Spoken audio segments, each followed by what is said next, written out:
ಉಡುಪಿ ಜಿಲ್ಲೆಯಲ್ಲಿ ಮರಳು ಸಮಸ್ಯೆ ತೀವ್ರಗೊಂಡಿದೆ. ಇದುವರೆಗೆ ಬೇಡಿಕೆ ಸಲ್ಲಿಸಿ ಸೋತು ಸುಣ್ಣವಾಗಿದ್ದ ಮರಳು ಕಾರ್ಮಿಕರು ಇದೀಗ ಚುನಾವಣಾ ಬಹಿಷ್ಕರಿಸಲು ಮುಂದಾಗಿದ್ದಾರೆ. ಜೀವನ ಸಾಗಿಸಲು ದಿನೇ ದಿನೇ ಕಷ್ಟವಾಗುತ್ತಿದ್ದು ದಯಾಮರಣಕ್ಕೂ ಅರ್ಜಿ ಸಲ್ಲಿಸಿದ್ದಾರೆ. ಈ ಕುರಿತು ಒಂದು ರಿಪೋರ್ಟ್ ಇಲ್ಲದೆ ನೋಡಿ.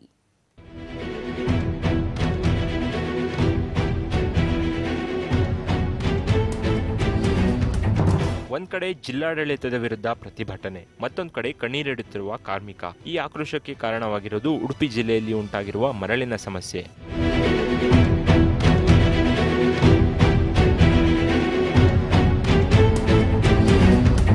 ಉಡುಪಿ ಜಿಲ್ಲೆಯಾದ್ಯಂತ ಕಳೆದ ಕೆಲ ವರ್ಷಗಳಿಂದ ಕಗ್ಗಂಟಾಗಿದ್ದ ಮರಳು ಸಮಸ್ಯೆ ಇನ್ನೂ ಬಗೆಹರಿದಿಲ್ಲ. ಅದೆಷ್ಟೋ ಕುಟುಂಬಗಳು ಮರಳುಗಾರಿಕೆಯಿಂದ ಜೀವನ ನಡೆಸುತ್ತಿವೆ. ಆದರೆ ಸಿಆರ್ಜೆಡ್ ನಿಯಮಾವಳಿಯಿಂದ ಮರಳುಗಾರಿಕೆಗೆ ನಿಷೇಧ ಹೇರಲಾಗಿದೆ. ಇದು ಸ್ಥಳೀಯರು ಮಾತ್ರವಲ್ಲ, ಹೊರ ರಾಜ್ಯಗಳಿಂದ ಬಂದ ಕಾರ್ಮಿಕರ ಬದುಕನ್ನು ಅತಂತ್ರವಾಗಿಸಿದೆ. ಕಳೆದ ಹಲವಾರು ದಿನಗಳಿಂದ ಕೆಲಸವಿಲ್ಲದೆ ಹಲವು ಕುಟುಂಬಗಳು ಪರದಾಡುತ್ತಿವೆ. ಜಿಲ್ಲಾಡಳಿತ ಕೆಲವು ಕಡೆ ಮರಳು ತೆಗೆಯಲು ಷರತ್ತುಬದ್ಧ ಅನುಮತಿ ನೀಡಿದರೂ ಜಿಲ್ಲೆಯ ಜನರಿಗೆ ಮರಳು ಸಿಗುತ್ತಿಲ್ಲ. 2 ವರ್ಷಗಳ ಹಿಂದೆ ಯೂನಿಟ್ಗೆ 2500 ಇದ್ದ ದರ ಸದ್ಯ ಯೂನಿಟ್ಗೆ 8000 ದಾಟಿದೆ.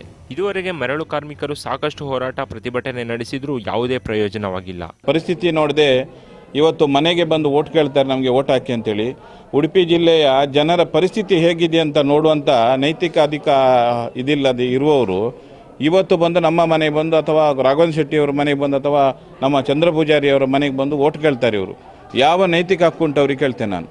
ಇನ್ನು ತಮ್ಮ ಕೊನೆಯ ಪ್ರಯತ್ನವಾಗಿ ಮರಳು ಕಾರ್ಮಿಕರು ಚುನಾವಣಾ ಬಹಿಷ್ಕಾರದ ಬೆದರಿಕೆ ಹಾಕಿದ್ದಾರೆ. ಮರಳು ಸಮಸ್ಯೆ ದಿನದಿಂದ ದಿನಕ್ಕೆ ಹೆಚ್ಚಾಗುತ್ತಿದ್ದು ಎಂಸ್ಯಾಂಡ್ ಬಳಕೆಯ ಬಗ್ಗೆ ಚಿಂತನೆ ನಡೆಸಲಾಗುತ್ತಿತ್ತು. ಆದರೆ ಎಂಸ್ಯಾಂಡ್ ಬಳಕೆಗೆ ಜಿಲ್ಲೆಯ ಜನ ಮನಸ್ಸು ಮಾಡುತ್ತಿಲ್ಲ. ಮರಳುಗಾರಿಕೆಯನ್ನು ನಂಬಿಕೊಂಡು ಬದುಕುತ್ತಿದ್ದ ಕಾರ್ಮಿಕ ರಾಘವೇಂದ್ರ ಇದೀಗ ದಯಾಮರಣಕ್ಕೆ ಅರ್ಜಿ ಸಲ್ಲಿಸಿದ್ದಾರೆ. ಮರಳುಗಾರಿಕೆ ಇವತ್ತು ಶುರುವಾಗಬಹುದು, ನಾಳೆ ಶುರುವಾಗಬಹುದು ಎಂದು ಕಾಯುತ್ತಿದ್ದ ರಾಘವೇಂದ್ರ ಈಗ ತಮ್ಮ ಬಳಿ ಇದ್ದ 3 ಟಿಪ್ಪರ್ಗಳನ್ನು ಮಾರಿ ಬೀದಿ ಪಾಲಾಗಿದ್ದಾರೆ. ಇರುವ ಇನ್ನೊಂದು ಟಿಪ್ಪರ್ ಮೇಲೆ 7 ಲಕ್ಷ ಸಾಲ ಇದೆ. ಹೀಗಾಗಿ ಹೊಟ್ಟೆಪಾಡಿಗೆ ಬೇರೆ ದಾರಿಯೇ ಇಲ್ಲ. ಉಡುಪಿ ಜಿಲ್ಲಾಧಿಕಾರಿ ಒಂದು ಮರಳುಗಾರಿಕೆಗೆ ಅನುಮತಿ ಕೊಡಬೇಕು ಅಥವಾ ದಯಾಮರಣಕ್ಕೆ ಅವಕಾಶ ಕೊಡಬೇಕು ಎಂದು ತಮ್ಮ ನೋವನ್ನು ತೋಡಿಕೊಂಡಿದ್ದಾರೆ. ಹೌಸಿಂಗ್ ಲೋನ್ ಉಂಟು, ಟಿಪ್ಪರಿಗೆ ಮಾಡಿದಂಥ 7 ಲಕ್ಷ ರೂಪಾಯಿ ಸಾಲ ಉಂಟು, ಮನೆಯದ್ದು ಸಾಲ 8-9 ಲಕ್ಷ ತನಕ ಮನೆಯದ್ದು ಸಾಲ ಉಂಟು. ನನಗೆ ಯಾವುದೇ ರೀತಿಯಾದ 1 ರೂಪಾಯಿ ಕೂಡ ಉತ್ಪಾದನೆ ಇಲ್ಲ. ನನ್ನ ಹೆಂಡತಿ ಮಕ್ಕಳ ಚಿನ್ನಾಭರಣ ಸಹ ನಾನು ಮಾರಿ ಇವತ್ತು ಇಲ್ಲಿ ತನಕ ನಾನು ಜೀವನ ಮಾಡ್ಕೊಂಡು ಬಂದಿದ್ದೇನೆ. ಆದರೆ ಈಗ ನನಗೆ ಆತ್ಮಹತ್ಯೆ ಮಾಡಿಕೊಳ್ಳುವಂಥ ಪರಿಸ್ಥಿತಿ ನನಗೆ ಎದುರಾಗಿದೆ. ಮರಳು ಸಮಸ್ಯೆ ಬಗೆಹರಿಸುವಂತೆ ಉಡುಪಿಯಲ್ಲಿ ಪ್ರತಿಭಟನೆ, ಸತ್ಯಾಗ್ರಹ, ಧರಣಿಗಳು ನಡೆಯುತ್ತಲೇ ಇವೆ. ಆದರೆ ಜಿಲ್ಲಾಡಳಿತ ಮಣಿಯುವ ಯಾವುದೇ ಲಕ್ಷಣಗಳು ಕಾಣ್ತಿಲ್ಲ. ಹೀಗಾಗಿ ಮರಳು ಕಾರ್ಮಿಕರು ವಿಧಿ ಇಲ್ಲದೆ ಚುನಾವಣಾ ಬಹಿಷ್ಕಾರ ಹಾಗೂ ದಯಾಮರಣದ ಮೊರೆ ಹೋಗಿರೋದು ನಿಜಕ್ಕೂ ದುರಂತ. ಕ್ಯಾಮರಾ ಪರ್ಸನ್ ಸೂರಜ್ ಜೊತೆ Nagaraj Varkady, TV5 Udupi. Good morning Karnataka ಮುಂದುವರಿಯುತ್ತೆ ಒಂದು ಚಿಕ್ಕ ವಿರಾಮದ ನಂತರ.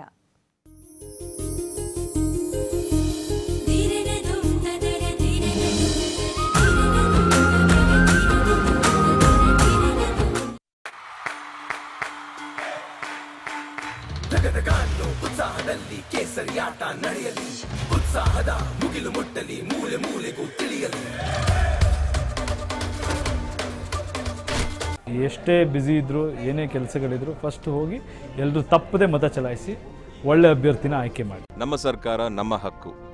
ಸೊ ಹಾಗಾಗಿ MP ಎಲೆಕ್ಷನ್ಸ್ ಬರ್ತಾ ಇದೆ, ನಾನು ವೋಟ್ ಮಾಡ್ತಾ ಇದ್ದೀನಿ, ನೀವು ಸಹ ವೋಟ್ ಮಾಡಿ ಈ ಒಂದು ಜವಾಬ್ದಾರಿನ ಸರಿಯಾಗಿ ನಿಭಾಯಿಸ್ಕೊಡಿ. TV5 ಅಭಿಯಾನದಲ್ಲಿ ನಾನು ಸಹ ಕೈ ಜೋಡಿಸ್ತಾ ಇದ್ದೀನಿ, ನೀವು ಸಹ ಕೈ ಜೋಡಿಸಿ. ಎಲ್ರಿಗೂ ಒಳ್ಳೆಯದಾಗಲಿ. ಮತ ಚಲಾಯಿಸಿ, ನಮ್ಮ ಮತ ನಮ್ಮ ಹಕ್ಕು. ಇದು TV5 ಕಳಕಳಿ.